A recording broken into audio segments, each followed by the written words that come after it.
ఉండేది. ఉమ్, మా అబ్బాయి ఏదైనా డౌట్ ఉంటే మా అబ్బాయి చెప్తుండేది, మా పెద్ద అబ్బాయి ఉమ్హు, వాళ్ళకు. ఉమ్, 5th class, 4th class, 3rd class madam మా పిల్లలు ఉమ్, లైన్ వేజ్ గా. ఉమ్హు. అంటే ఇప్పుడు ఒకటండి చెన్నై గారు, మీ పిల్లల్ని చూస్తే ఇంత మంచి క్లెవర్ స్టూడెంట్స్ లా కనిపిస్తున్నారు, బాగా డిసిప్లిన్ కూడా ఉంది. అయితే ఏంటి మరి మరోపక్క అటు మీకు రజితకి గొడవలు ఉన్నాయి, మీరు తరచూ గొడవలు పడేవారు, అందుకే ఆమె ఈ రకంగా చాలా డిప్రెస్ అయ్యి అందుకే తను సన్నగా అయిపోయినట్లుగా చెప్తున్నారు. ఏంటి దానికి ఏమంటారు మరి? మేడం, నేను గొడవలు పడినట్టుంటే ఆ చుట్టుపక్కల పక్కనున్న ఇండ్ల వాళ్ళను, కాలనీలో ఉన్న వాళ్ళను ఎవరన్నా అడగండి మేడం. నా తాను ఇంటర్వ్యూ నేను చెప్పింది గొప్ప కాదు మేడం, పక్కనోళ్ళు చెప్పిందే గొప్ప. ఉమ్, నేను చెప్పింది గొప్ప కాదు. ఉమ్. మీరు ప్రేమగా పక్కనోళ్ళని అడగండి చూసుకుంటారా మీ మేడం. భార్యని? ఎలా చూసుకునేవారు మీ భార్యని మీరు? ప్రేమగానే ఉన్నాం కదా మేడం. ప్రేమగా ఉన్నందుకే 3 పిల్లలు కదా మేడం మాకు, మంచిగా ఉన్నందుకే. మ్మ్. బయటికి తీసుకువెళ్తూ ఆ, ఉంటారా అప్పుడప్పుడు మీరు మీ భార్యని పిల్లల్ని కలిసి బయటికి వెళ్తూ సినిమాలకు కానీ అలా ఎప్పుడైనా వెళ్ళారా మీరు? నేను తక్కువ మేడం, పోయేది వాళ్ళే ఎక్కువ. మా పిల్లలు ఆ పక్కింటోళ్ళు సాఫ్ట్వేర్ జాబ్ చేసేది వాళ్ళు. ఆమె లక్ష్మి అనే అమ్మాయి ఉండేది. ఆ లక్ష్మి అమ్మాయి, వాళ్ళ పిల్లలు మా పిల్లలు ఒకే ఏజ్, మ్మ్. ఒకే క్లాసు ఉంటారు. ఆ పిల్లలు ఈమె ఎక్కువ పొయ్యి వచ్చేది. మీరు వెళ్ళకపోతుండే వాళ్ళతో సినిమాకి? మీ భార్య వాళ్ళ మేము ఫ్రెండ్స్ వాళ్ళ పిల్లలు, మీ భార్య పిల్లలు కలిసి వెళ్తారు కానీ మీరు సినిమాకి వెళ్ళేవారు కాదు? మాకు మధ్యాహ్నం టైంలో మాకు పని వర్క్ ఉంటది కదా మేడం. మ్మ్. ఆ, ఓకే. పని వల్ల మేము పోలేకపోయినా నేను. మ్మ్. అంటే ఇప్పుడు రజితకి ఎవరైనా క్లోజ్ ఫ్రెండ్స్ ఉన్నారా? ఇట్లా ఈ శివకు సంబంధించి తెలిసిన ఎవరైనా హెల్ప్ చేసిన వాళ్ళు, ఇలాంటి వాళ్ళు ఎవరైనా ఉన్నారా మీకు తెలిసి? వాళ్ళు ఎవరున్నా వాళ్ళని కూడా ఖండిస్తే బాగుంటది మేడం. నాకు తెలియంది నేను ఎట్లా చెప్పాలా మేడం? వాళ్ళకు తెలిస్తే నేను ఇంతవరకు రజిత ఇట్లా మారుతుంది అన్నప్పుడు నేను చూసుకోలేకపోతున్నా మేడం. నాకు తెలియకుండానే చేసేసింది. తెలిసి చేస్తే నేను ఊరుకుంటానా మేడం? నా పిల్లలు నేను జాగ్రత్త పడకపోతున్నా మేడం? అంటే మీరు గతంలో మీ భార్య ఇప్పుడు అదైతే గెట్ టుగెదర్ పార్టీకి వచ్చిన తర్వాత కాస్త ప్రవర్తనలో చేంజ్ ఉంది, ఓ 2-3 సార్లు మీరు గట్టిగా మందలించారని మీరు అన్నారు. ఆ తర్వాత కూడా ప్రవర్తనలో కాస్త ఏమైనా? నేను ఫోన్ మాట్లాడినప్పుడు ఎవరు మాట్లాడుతున్నారంటే మా టీచర్ అనే చెప్పేది మేడం. ఎక్కువ మా టీచర్ అనే చెప్పేది. మ్మ్. నేను రజిత రజిత తల్లిదండ్రులతో పోనీ మీరు మాట్లాడారా ఎప్పుడైనా? మాట్లాడాను మేడం. వాళ్ళ అమ్మకు హాస్పిటల్ కు కంటి ఆపరేషన్ అయితే వాళ్ళ అమ్మని తోలుకరాపా అని కూడా తోలిచ్చాను. మ్మ్. తోలిచ్చేటప్పుడు కూడా తోలుకరాలేదు. ఆడికి ఇంటికి పోయి వచ్చిన తర్వాత 2వ రోజు నాడే, 3వ రోజు నాడు చంపేసింది మేడం. మ్మ్హ్మ్. మ్మ్. ఏమంటున్నారు అది రజిత వాళ్ళ అమ్మ నాన్న దీని తర్వాత ఏమైనా మాట్లాడారా మీతోటి పిల్లలు మా చనిపోయిన తర్వాత? ఇప్పుడు మొన్నటి దాకా ఈడనే ఉన్నారు మేడం. వాళ్ళు మాతో ఏం చెప్తారు మేడం? వాళ్ళ తల్లి, వాళ్ళ హృదయంలో ఏమున్నదో మాకేం చెప్తారు మేడం వాళ్ళు? అంటే మీతోనే ఉన్నారు, రజిత వాళ్ళ తల్లిదండ్రులు మీతోనే ఉన్నారు? మాతోనే ఉన్నారు మేడం. మొన్న పిల్లలు దాన ఖర్చులు 5 అన్నం పెట్టి వచ్చిన దాకా ఉన్నది. 5 రోజుల తర్వాత కూడా ఉన్నారు. వాళ్ళు మా దగ్గరనే ఉన్నారు. మ్మ్హ్మ్. పిల్లలు చనిపోయిన రోజు కూడా వాళ్ళు అక్కడే ఉన్నారా? మా దగ్గరనే ఉన్నా, మా పిల్లల దగ్గర, నా దగ్గరనే ఉన్నాడు. వాళ్ళ బిడ్డ దగ్గర ఉండలేదు. మ్మ్. ఓకే. మా దగ్గరనే ఉన్నారు. మీతోనే ఉన్నారు. పిల్లలు చనిపోయిన రోజు కూడా రజిత వాళ్ళ అమ్మ నాన్న ఉన్నారు అక్కడ? మా దగ్గర ఉన్నా, మా పిల్లల దగ్గరనే ఉన్నారు. వాళ్ళు ఏమంటున్నారు మరి చనిపోయిన రోజు? అంటే పిల్లలకు కలిపి అన్నం కలిపి పెడుతున్నా కానీ వాళ్ళు ఏం గమనించలేదా? ఆ అన్నం వాళ్ళు తినే ప్రయత్నం ఏమైనా చేస్తారా? ఏంటి అసలు ఏం జరిగింది? వాళ్ళు ఎందుకు తినలేదు, వీళ్ళే మాత్రం ఎందుకు తిన్నారు అన్న డౌట్లు మీకు వచ్చాయా? మేడం, వాళ్ళు చనిపోయిన తర్వాత మా దగ్గర వచ్చి ఉన్నారు వాళ్ళు.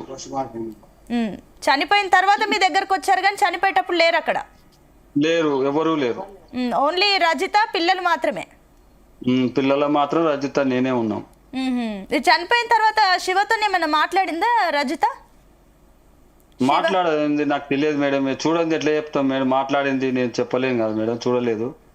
అంటే ఇప్పుడు ఈ 6 నెలల సమయంలో మీతో రజిత చాలా ప్రేమగా ఉందన్నారు కదా, ఏ రకంగా ఉండేది గతంకి ఆ తర్వాత? ఏ రకంగా మీకు ఏమైనా తేడా కనిపించిందా? ఈ 6 నెలల నాతోని మా బావ మందు తాగాడు, ఏది తాగాడు, సంపాదించి నాకే ఇస్తున్నాడు అని చెప్పి నాకు బాగా గొంతు కోసేసింది మేడం. నా భార్య నాకు ఇంత కసాయిదని నేను నమ్మలేదు, మ్మ్. చూడలేదు, తట్టుకోలేకపోతున్నా. ఆ బాధను, నా పిల్లల బాధను నేను తట్టుకోలేకపోతున్నా.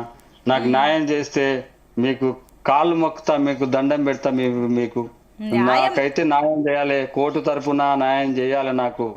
అది మీ మీరు మీ సైడ్. మీడియా వాళ్ళకు కూడా చేయండి. ఓకే, ఖచ్చితంగా అండి. ఎవరి సైడ్ న్యాయం ఉంటే అటువైపే ఉంటాం మేము కూడా. మేడం అయితే అలాంటి లేడీస్ ఉంటే భూమి మీద ఉండకూడదు మేడం. వాళ్ళని చూసి ఇంకోరు నేర్చుకుంటారు. ఈ పిల్లలు మేడం వెళ్ళిపోయేది ఉండే. నా పిల్లలను చంపకుండా ఏంటి?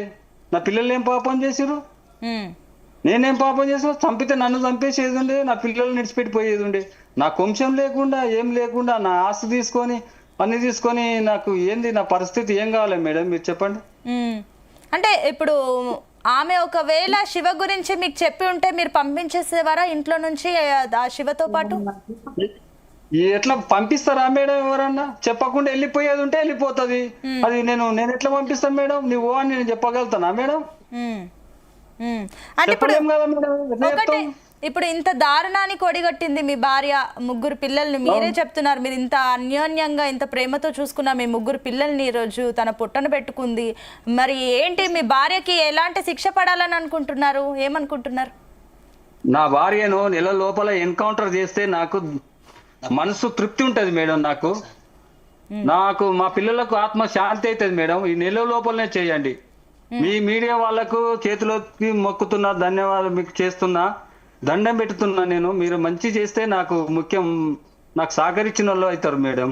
ఇప్పుడు మీ పిల్లలు చనిపోవడానికి ఒక రకంగా శివ కూడా కారణమే కదా. మరి శివకు సంబంధించి కారణమే. ఆ శివ ఎంట్రీ అయినాకనే పిల్లలు చంపేసింది.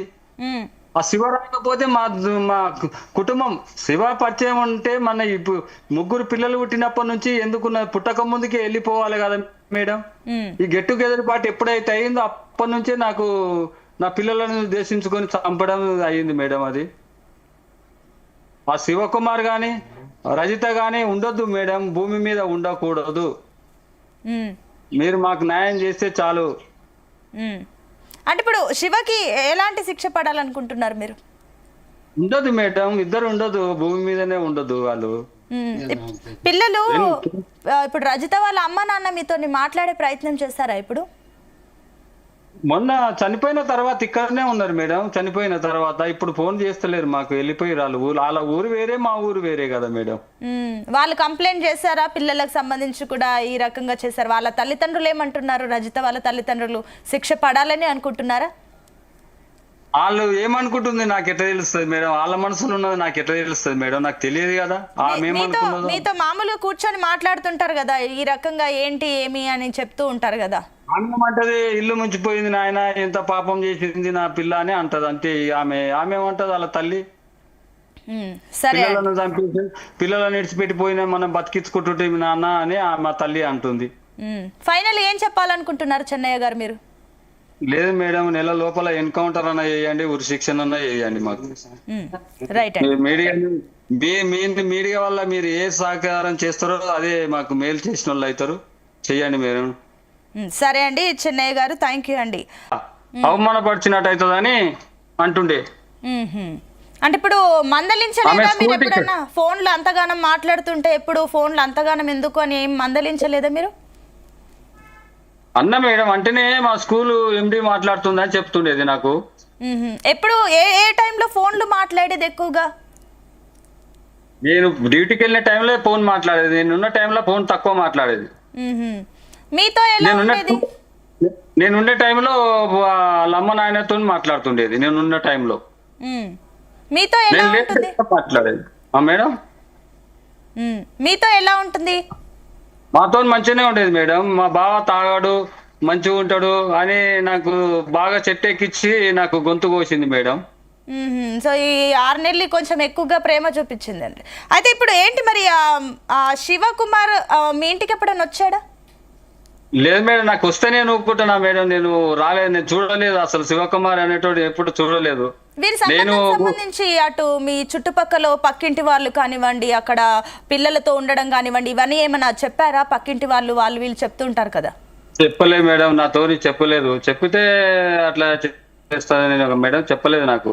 అంటే మొత్తం మీకు తెలియకుండానే ఇదంతా వ్యవహారం జరిగింది మేడం? మాకు తెలియకుండానే నా ఆస్తి పేపర్లు కూడా తీసుకొని పోయి అది శివకుమార్ గారికి ఇచ్చి వాళ్ళ చెల్లె పెళ్లికి కూడా ఇప్పుడు ఉందంట, పెళ్లికి కూడా ఏమైనా సహకారం చేసిందేమో. నాకు ఆమన్గల్లో ప్లాట్ ఉన్నది, హైదరాబాద్ లో ఒక ప్లాట్ ఉన్నది, ఇంటికాడ 2 ఎకరాలన్నర భూమి చేశాను. నేను 2 ఎకరాల భూమి చేశాను. ఆ ఆ పేపర్లు డాక్యుమెంట్స్ అన్ని పోయింది మేడం. ఇప్పుడు ఏం అంటే ఇప్పుడు ఒకటండి చెన్నయ్య గారు ఈ 6 నెలలు ఇప్పుడు మీరు అన్నట్లు గెట్ టుగెదర్కి వెళ్ళొచ్చిన తర్వాత చాలా మార్పు వచ్చింది, పిల్లల్ని కొడుతుంది, ఈ రకంగా చేస్తుందని చెప్పేసి అన్నారు. మీతో అంత ప్రేమగా ఉన్నప్పుడు పిల్లల్ని కొడుతుంటే మీరు గట్టిగా అడగలేదా? మందలించినప్పుడు ఆ తర్వాత ప్రవర్తనలో మార్పు రాలేదా? మార్పు రానప్పుడు మీరు ఎందుకు ఏం చేయలేదు? ఎస్, ఇక చూద్దాము. ఎస్, ఆయనతో మళ్ళీ మాట్లాడే ప్రయత్నం చేద్దాం. ప్రస్తుతం అయితే అటు 3 పిల్లలను హత్య చేసిన నిందితురాలు రజిత, శివను అమీర్పూర్ పోలీసులు అయితే అదుపులోకి తీసుకొని అటు కోర్టులో అయితే హాజరుపరిచారు. అయితే దీంతో వారిద్దరికి కూడా కోర్టు రిమాండ్ అయితే విధించింది.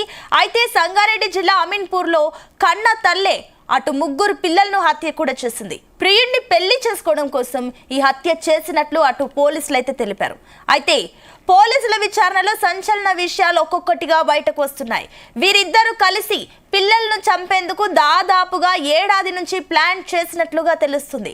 గతంలోనూ పిల్లలను చంపేందుకు 1-2 సార్లు ట్రై చేసినట్లు కూడా తెలుస్తుంది. ఈ రకంగా పోలీసులు అయితే చెబుతున్నారు. కానీ మనతో పాటు చెన్నై ఉన్నప్పటికీ ఆయన మాత్రం చెప్తున్న వర్షన్ మరోలా